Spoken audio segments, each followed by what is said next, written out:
अस्सलामु अलैकुम वरहमतुल्लाहि वबरकातुहू। मेरा नाम गोविंद तिवारी है। मैं कॉलेज में प्रोफेसर हूँ। मैं जिस एरिया में रहता हूँ उस एरिया के आसपास कई मुस्लिम ऑर्गेनाइजेशन अपने स्कूल चलाते हैं और उस स्कूल में स्टार्टिंग में जब प्रेयर होता है वहाँ पर न वंदे मातरम गाया जाता है।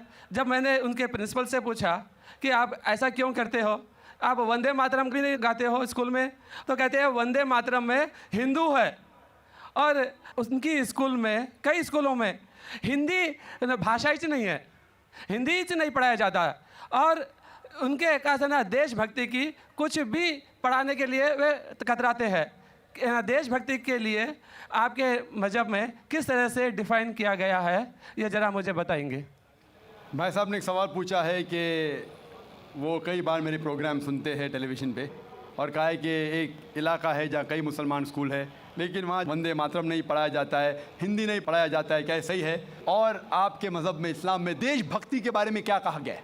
पहला सवाल कि मुस्लिम स्कूल में वंदे मातरम क्यों नहीं कहा जाता? हमें ये देखना चाहिए कि कोई भी गाना या कोई भी चीज़ आप कहते हैं उसकी मानी क्या है। आप जब वंदे मातरम पढ़ते हैं उसकी मानी है कि हम सिजदा करते हैं इस देश जो हमारी माता है, ऐसे कहा जाता है, और हम इसकी पूजा करते हैं। ये हमारे लिए शिर्क है, शिर्क है इस्लाम में और गलत है हिंदुइज़्म में भी। हिंदुइज़्म में भी आपको इबादत सिर्फ करना चाहिए एक खुदा की, धरती की नहीं।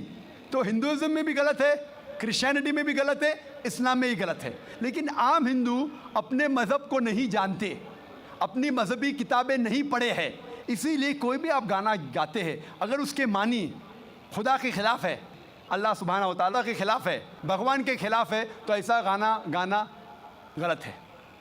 आपने मुझे शुरुआत में नमस्ते कहा।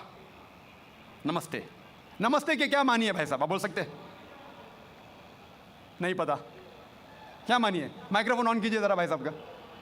नमस्ते मतलब मैं सर झुका के मैं आपको नमन करता हूँ। हाँ, सर झुका के आप मुझे नमन करता हूँ। नमन करता हूँ, सर झुका के। सर झुका के मुझे नमन करना शिर्क है, हराम है, प्रोहिबिटेड है। आप मेरे सामने भी सर नहीं झुका सकते, चाहे आप मुझसे मोहब्बत करते हैं, चाहे आप मेरी इज्जत करते हैं, फिर भी आप मेरे सामने सर नहीं झुका सकते। सर झुकाना चाहिए तो सिर्फ खुदा के सामने, अल्लाह के सामने, और मैं खुदा नहीं हूँ। आप जानते हैं, आप मेरी इज्जत कर सकते हैं, मेरी बात जो मैं कहता हूँ उसके ऊपर अमल कर सकते हैं, लेकिन आप मेरे सामने सर नहीं झुका सकते। इसीलिए मैं जवाब में आपको कहूँगा अस्सलामु अलैकुम, आप पे सलामती हो, आप पे सलामती हो। आप समझे ना? मैं आपके सामने झुक नहीं सकता हूँ। ये सिर झुकेगा तो सिर्फ अल्लाह के सामने, सिर्फ खुदा के सामने। तो आपने बड़प्पन में मुझे कहा, लेकिन अगर गलत चीज़ कहा तो मैं वापस से जवाब नहीं दे सकता हूँ, क्योंकि मैं जानता हूँ जो लोग नहीं जानते वो ऐसे हरकत कर सकते हैं। मिसाल के तौर पे 1 महीना पहले मैं जब बॉम्बे एयरपोर्ट पे था तो एक औरत, हिंदू खातून, मुझे पूछी कि आप डॉक्टर जाकिर नाइक है? Are you doctor Zakir Naik? मैंने कहा जी हाँ। ओह, मैं आपका रोज़ प्रोग्राम देखती हूँ, मैं दुबई से 25 साल के बाद बम्बई में आ रही हूँ, 25 साल के बाद हिंदुस्तान में आ रही हूँ। उसके सिर पे टिका था, हिंदू औरत थी, बोलती मैं आपके प्रोग्राम देखती हूँ और बहुत अल्हम्दुलिल्लाह तारीफ़ करने लगी। सारी तारीफ़ अल्लाह की है, मैं कुछ भी नहीं हूँ। और फिर कहने लगी कि मैं तुम्हारे पैर छूना चाहती हूँ। मैंने कहा कि ये गलत है, शिर्क है। तो बोले क्यों? वही जवाब मैंने दिया, आप जो भी कहो मैं आपकी बात मानूंगी। तो मैंने कहा आप कुरान मजीद पढ़िए, कुरान मजीद पढ़िए और इसके ऊपर अमल कीजिए। और मैंने तकरीर दी है similarities between Islam and Hinduism, इस्लाम और हिंदुइज्म में यकसानियत, और साबित किया है कि हिंदुइज्म में भी लिखा है कि आप सिर्फ एक ईश्वर की इबादत करना चाहिए, जितने ऋषि आने वाले उनमें मानना चाहिए, और मोहम्मद सल्लल्लाहु अलैहि वसल्लम में भी। तो आपको अगर कुरान और वेदा पे अमल करना चाहिए जो यकसा है, आपको एक खुदा में मानना पड़ेगा और आखिरी पैगंबर मोहम्मद सल्लल्लाहु अलैहि वसल्लम पर। आपका और एक सवाल था कि हिंदी क्यों नहीं पढ़ाई जाती है, हिंदी मुस्लिम स्कूल में क्यों नहीं पढ़ाई जाती है? कुछ स्कूल में हो सकता है, लेकिन मेरे हिसाब से अक्सर स्कूल में हिंदुस्तान में हिंदी पढ़ाई जाती। जो स्कूल मैंने कायम किया हूँ, इस्लामिक इंटरनेशनल स्कूल, उसमें भी हिंदी पढ़ाई जाती है। ना ही हिंदी, मराठी भी जो हमारे स्टेट लैंग्वेज है। हम पढ़ाते हैं, जोर देते हैं अंग्रेजी और अरबी पर। नंबर 1 अंग्रेजी अरबी, फिर उर्दू, हिंदी, मराठी, आगे चल के संस्कृत भी सिखाएंगे, संस्कृत भी, ताकि हिंदुस्तानी लोग जितने मज़ाहिब इस देश में हैं उसको समझे। मैं गवर्नमेंट से कहता हूं कि हिंदुस्तान में संस्कृत आम करो। संस्कृत आम करेंगे तो लोग वेदा पढ़ेंगे, पढ़ने के बाद हक के तरफ आएंगे और हिंदू मुस्लिम एक हो जाएंगे। हिंदी तो छोड़ो, संस्कृत, क्योंकि वेद संस्कृत में, हिंदी में नहीं है। हिंदू की जबान है संस्कृत। और मैंने तकरीर की है हिंदुइज्म और इस्लाम में यकसानियत, लेकिन आम हिंदू अपनी मजहबी किताब पढ़ा ही नहीं तो क्या जानेगा। तो मैं संस्कृत कोट करता हूँ, फिर तर्जुमा करता हूँ और कहता हूँ कि आपको अगर लगता है कि मैं कुछ गलत कह रहा हूँ, रेफरेंसेस देता हूँ मैं। आपका आखिरी सवाल था कि इस्लाम में देशभक्ति के बारे में क्या कहा गया है। इस्लाम में कहा गया है कि सबसे पहले जो हमें बात मानना चाहिए वो हमारे खालिक की, बनाने वाले की, खुदा की, अल्लाह की, सबसे पहले। अगर अल्लाह की बात से कोई दूसरी बात टकराती है तो उसे छोड़ देना चाहिए। जहाँ तक कि मैं हिंदुस्तानी हूँ और मैं गर्व से कहता हूँ कि मैं फंडामेंटलिस्ट मुस्लिम हूँ, I am a good practising Indian. Fundamentalist, बुनियाद परस्त मुस्लिम भी हूँ और अच्छा हिंदुस्तानी भी हूँ। मैं हिंदुस्तान के कॉन्स्टिट्यूशन को जानता हूँ। हिंदुस्तान के कॉन्स्टिट्यूशन में एक भी चीज़ फ़र्ज नहीं है जो इस्लाम में हराम है, और ऐसी कोई भी चीज़ नहीं है जो हमें मजबूर करती है जो इस्लाम में हराम है। और हिंदुस्तान के कॉन्स्टिट्यूशन में, इंडियन कॉन्स्टिट्यूशन में ऐसी कोई भी हराम चीज़ नहीं जो इस्लाम में फ़र्ज है और इंडियन कॉन्स्टिट्यूशन में हराम है। तो मैं दोनों को साथ में लेके चलता हूँ, लेकिन अगर टकराव होगा, मेरे हिसाब से I can be a very good Muslim and a good Indian. मैं अच्छा मुसलमान भी हूँ और अच्छा हिंदुस्तानी भी हूँ। लेकिन अगर आगे चल के, अभी तो कोई टकराव नहीं है, लेकिन अगर आप ऐसे देश में हैं जो देश का कानून अपने खालिक के कानून से टकराता है, तो खालिक का कानून ऊंचा है, खालिक का कानून ऊंचा है, खुदा का कानून ऊंचा है, अल्लाह का कानून ऊंचा है। फिर आता है देश।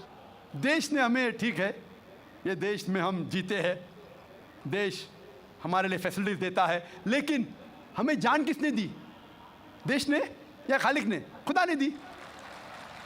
ये हवा जो है, ये हवा के बिना 5 मिनट भी आप जिंदा नहीं रह पाएंगे। कितना? 5 मिनट भी नहीं जिंदा रह पाएंगे। किसने दी? देश ने या अल्लाह ने? खुदा ने।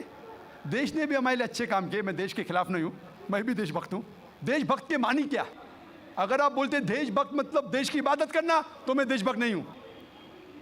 अगर देश की तरक्की चाहता हूँ, हाँ मैं हूँ देशभक्त। तो देशभक्त के मानी क्या इंपॉर्टेंट है। अगर देशभक्त मतलब देश की इबादत करना, तो ये गलत है। इबादत सिर्फ मैं खालिक की करता हूँ, अल्लाह की करता हूँ, खुदा की करता हूँ, लेकिन देश की भलाई चाहता हूँ। अगर वो देश कोई कानून लागू कर रहा है, वो शरीयत के अंदर है, खुदा के कानून के दायरे के अंदर है, तो मैं उनके साथ हूँ। कई चीज़ें इस्लाम में मुबाह है, ऑप्शनल है, और अगर देश उसे कहता है कि करो, तो मैं करूँगा। लेकिन अगर कोई देश, चाहे वो अमेरिका हो या यूके हो, वहाँ का कानून अगर इस्लाम के ख़िलाफ़ है, तो मैं उस देश के कानून के ख़िलाफ़ जाऊँगा, क्योंकि मैं सबसे पहले मोहब्बत करता हूँ खालिक से, खुदा से, अल्लाह से, फिर अपने देश से। तो जहाँ तक के देश का कानून खालिक के कानून से नहीं टकराता है, हमें उस कानून पे अमल करना चाहिए। और मेरे नज़रिए से एक भी हिंदुस्तान का कानून मुझे मजबूर नहीं करता इस्लाम के ख़िलाफ़। इसीलिए मैं कहता हूँ I am a very good practising Muslim, fundamentalist Muslim, at the same time a very good practising Indian. Hope that answers the question. अस्सलाम वालेकुम जाकिर भाई। आप गैर मुस्लिम हैं? जी मैं रिवर्ट हूँ इस्लाम। रिवर्ट हैं? जी अल्हम्दुलिल्लाह। अच्छा। वाकई इस्लाम इंसानियत के लिए रहमत है, और मैं अपने सभी भाइयों को सलाम बोलता हूँ यहाँ पे, और जाकिर भाई को भी अस्सलाम वालेकुम, और आप सबको सलाम। मेरा सवाल है जाकिर भाई, जैसे आपने कहा कि मीडिया इस्लाम को दबा रहा है, बिल्कुल सही बात है, तो आप सारे मुसलमान भाइयों को क्या मैसेज देना चाहते हैं कि हम सब मिलके इसको कैसे कंडीशंस को सोल्यूशन अच्छा करें? मेरी भी उर्दू थोड़ी कमज़ोर है, तो मैं इंग्लिश में बोल रहा हूँ, तो आप क्या मैसेज देना चाहते हैं बाकी सारे मुस्लिम ब्रदर्स को? भाई साहब ने सवाल पूछा है कि जब मीडिया इस्लाम के बारे में गलतफहमी फैला रहा है, इस्लाम को बदनाम कर रहा है, तो हम मुसलमानों को क्या करना चाहिए? जैसे मैं तकरीर में कह रहा था कि हमें घबराना नहीं चाहिए। अक्सर हम घबरा जाते हैं, वी बिकम अपोलोजेटिक। हमें बाजी को पलटना चाहिए, we should turn the tables over, और मीडिया में सही इस्लाम की तालीमात पेश करना चाहिए। अफसोस की बात है कि हम मुसलमान मीडिया से बहुत दूर हैं। जो भी मीडिया हमारे पास है वो सिर्फ मुसलमान उसे पढ़ते या सुनते हैं। हमें मीडिया के मैदान में आना चाहिए। हम देखेंगे कि मुसलमानों का जो मीडिया है अक्सर हिंदुस्तान में उर्दू मीडिया है। उर्दू सिर्फ मुसलमान पढ़ते, कितने गैर मुसलमान पढ़ते, चाहे वो बम्बई में हो, कलकत्ता में हो या हैदराबाद में हो। जो मीडिया पे हम पॉपुलर है वो उर्दू मीडिया है जो सिर्फ मुसलमान पढ़ते हैं। अक्सर चंद स्मॉल परसेंटेज गैर मुसलमान पढ़ते हैं। उसी तरीके से जो भी हमारा मीडिया है, रेडियो ब्रॉडकास्ट स्टेशन हो या टेलीविज़न चैनल हो, हम देखेंगे मिडल ईस्ट में अरबिक है, अरबी सिर्फ मुसलमान दिखते हैं और पढ़ते हैं। हमारे पास इंटरनेशनल लैंग्वेज के चैनल होना चाहिए, मैगजीन्स होना चाहिए, न्यूज़पेपर होना चाहिए। आज इंटरनेशनल लैंग्वेज है अंग्रेज़ी, कितने अंग्रेज़ी इंटरनेशनल न्यूज़पेपर्स हमारे पास है? एक भी नहीं। जो भी अंग्रेज़ी इंटरनेशनल मीडिया है, न्यूज़वीक, टाइम मैगज़ीन, सब गैर मुस्लिम के। हमारे पास एक भी है? कितने रेडियो स्टेशन है? BBC, CNN, international satellite channels, BBC, CNN, Muslims के कितने? हमें इस मीडिया के ज़रिए इस्लाम को फैलाना चाहिए और लोगों की गलतफहमी को दूर करना चाहिए। एक तरीका है तकरीर देके, दूसरा तरीका है newspapers, magazines, radio broadcast stations, television satellite channel. हमारे पास एक भी अंग्रेज़ी इंटरनेशनल सैटेलाइट चैनल नहीं है। हम बहुत छोटे, ये मेरी सोच थी 10 साल पहले। हमारे पास जो फैसिलिटीज़ थी वो बहुत कम थी, लेकिन जो भी अल्लाह ताला ने आपको दिया है उसके साथ बिस्मिल्लाह करो, शुरू करो, अल्लाह सुब्हानहू व तआला आपके रास्ते खोलेगा। 8-9 साल पहले हमने प्रोग्राम्स बनाना शुरू किए अंग्रेज़ी और उर्दू में, इंटरनेशनल सैटेलाइट चैनल के लिए, उर्दू में कम तादाद में, अक्सर अंग्रेज़ी में, और इसको फ्री बांटा मुख्तलिफ चैनलों में, मुस्लिम और गैर मुस्लिम चैनलों में भी फ्री, वेरियस सैटेलाइट चैनल्स। हर रोज़ हिंदुस्तान में आज ETC पे, ETV पे हर रोज़ आधा घंटा हमारे प्रोग्राम आ रहे हैं, तकरीबन 3, 4, 5, 6 साल से फ्री में। इस तरीके से हमने शुरुआत की। चंद महीने पहले जनवरी में हमने एक चैनल लॉन्च किया, इसका नाम है पीस टीवी। ये खुसूसन अंग्रेज़ी चैनल है, चंद घंटे उर्दू में भी इसके प्रोग्राम्स आते हैं। ये सैटेलाइट चैनल पीस टीवी अल्हम्दुलिल्लाह आज की तारीख में सारे ममालिक एशिया में आ रहा है, यूरोप में, ऑस्ट्रेलिया में, अफ्रीका में और मिडल ईस्ट में। चंद महीनों में इंशाअल्लाह अमेरिका भी कवर कर लेंगे और इंशाअल्लाह 1 साल के अंदर सारी दुनिया में इंशाअल्लाह आपको दिखेगा ये channel peace TV. Free to air channel है, अक्सर अंग्रेज़ी में है, क्योंकि जब मेरे प्रोग्राम बाकी चैनलों पे आते हैं कई नॉन मुस्लिम देखते हैं अल्हम्दुलिल्लाह, और इससे फ़ायदा उठाते हैं, और ये प्रोग्राम देखने के बाद कई उनके गलत फहमियाँ इस्लाम के बारे में दूर होती है। तो ऐसे और कई चैनल होना चाहिए, कई प्रोग्राम होना चाहिए, लेकिन जब भी हम कोई चीज़ करते हैं हमें एक स्टैंडर्ड की करना चाहिए। We Muslim should believe in quality. अक्सर हम जब इस्लाम का काम करते हैं तो उसे क्वालिटी से नहीं करते। हमें जो भी चीज़ करना चाहिए भले छोटा कीजिए, लेकिन क्वालिटी से कीजिए, इंटरनेशनल स्टैंडर्ड से कीजिए, और इंशाअल्लाह हम देखेंगे आज की तारीख में जो इस्लाम फैल रहा है वो हमारे वजह से नहीं, वो अल्लाह ताला है। अल्लाह ताला की वजह से अल्हम्दुलिल्लाह दीन फैल रहा है। हम मुसलमान हमारा काम, दावती काम सही तरीके से नहीं कर रहे, हमें खुश होने की ज़रूरत नहीं। अल्लाह ताला फरमाता है कि हर मुसलमान का फ़र्ज़ है कि वो दावत दे गैर मुसलमानों को और गलतफहमी दूर करे। ये ज़रिया है निजात का, और मीडिया ऐसा ज़रिया है जिससे हम लाखों करोड़ों लोगों तक पहुंच सकते हैं। Hope that answers the question. जी खुशामदीद दोस्तों, उम्मीद करता हूँ वीडियो आपने पूरी देखी होगी और आपको पसंद भी आई होगी। हिंदुस्तान में मुख्तलिफ़ कौमें आबाद है, हिंदुस्तान में हिंदू भी आबाद है, मुसलमान भी आबाद है, इसी तरह मज़ाहिब की तादाद वहाँ पर बहुत ज़्यादा है, और हर एक मज़हब में अपने अपने अलग अलग तरीके, तौर तरीके सिखाए जाते हैं। मिसाल के तौर पर अगर हम हिंदुइज़म की बात करें तो हिंदुइज़म में वो लोगों को इस बात पर उभारते हैं कि आप हिंदू की इबादत करें, आप बुतों की इबादत करें, और हर एक चीज़ का अपने अपने एक अलग-अलग खुदा बनाया होता है। बच्चों के लिए अलग और रोटी के लिए अलग और इसी तरह किसी काम धंधे के लिए कोई दूसरा वगैरह। तो हिंदुइज़म में मुख्तलिफ़ तरीके से इबादत के लिए वो अपने लिए भगवान बनाते हैं, कभी बुतों की शक्ल में।